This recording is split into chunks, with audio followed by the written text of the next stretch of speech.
The house stood at the end of Meadow Lane, a weathered, imposing structure, its once grand facade now crumbling, a shadow of its former glory. The air around it was thick with an unsettling silence, broken only by the occasional rustle of dead leaves. Its windows, like vacant eyes, stared out at the world.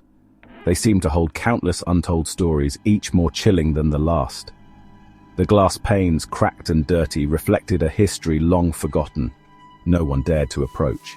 The path leading to the house was overgrown and rarely trodden, a clear sign that the locals kept their distance.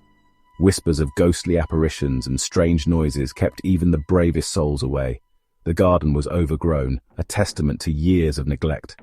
Weeds and wild plants had taken over, creating a tangled mess that seemed almost alive. It was as if nature itself was trying to reclaim the land. Shadows clung to the walls, whispering secrets of a troubled past. The interior was a maze of dark corners and hidden spaces, each one holding a piece of the house's eerie history. The walls seemed to breathe, alive with the memories of those who once lived there. The house on Meadow Lane was a tomb of forgotten memories. Each room, filled with dust and cobwebs, told a story of abandonment and decay. It was a place where time stood still, preserving the echoes of the past. A place where fear lingered. The very air seemed to hum with a sense of dread, as if the house itself was aware of its own dark history. It was a place that invited curiosity, but promised only terror. Amir, a young writer seeking solitude, rented the house. He dismissed the rumors. Foolish superstitions, he thought. He carried his bags across the threshold. The air inside was heavy, stale. It carried the faint scent of decay. He shivered despite himself. The house felt cold, colder than it should be. The first night Amir heard it, a soft whisper, his name carried on the wind. He dismissed it, just the house settling. But the whispers continued, growing louder, clearer. Footsteps echoed down the hallway. Doors creaked open and closed on their own.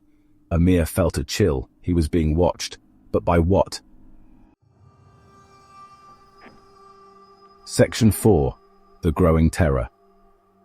In the dead of night, when silence reigned supreme and the world seemed to be holding its breath, an unsettling event began to unfold. One night, the power went out.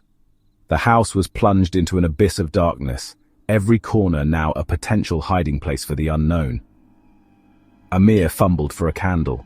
His hands trembled as he struck a match, the small flame casting long dancing shadows on the walls. He swore he saw a figure in the flickering light. It was a fleeting glimpse, but enough to send a chill down his spine. A woman in a white gown.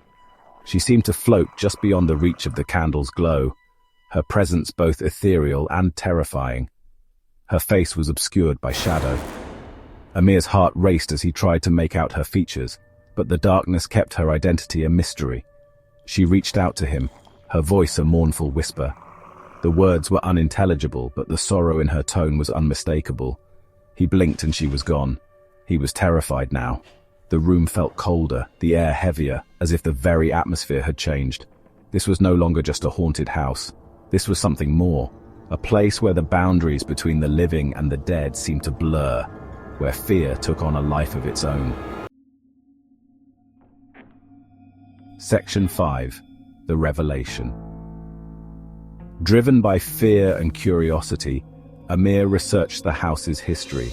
He spent countless nights in the dimly lit room surrounded by old documents and ancient books. The more he delved into the past, the more he felt an eerie connection to the house.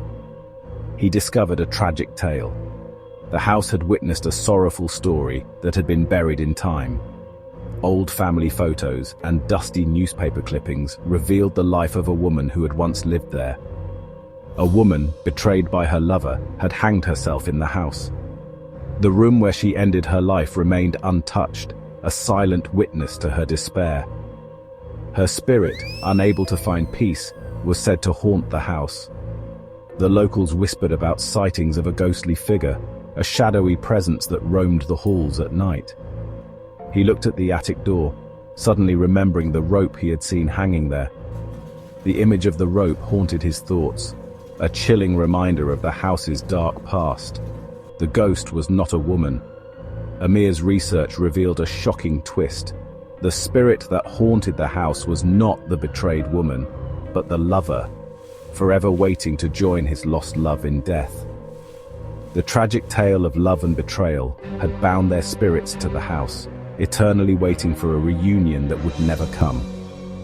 If you enjoyed this story, don't forget to like, share, and subscribe for more chilling tales. Stay tuned for our next haunting adventure.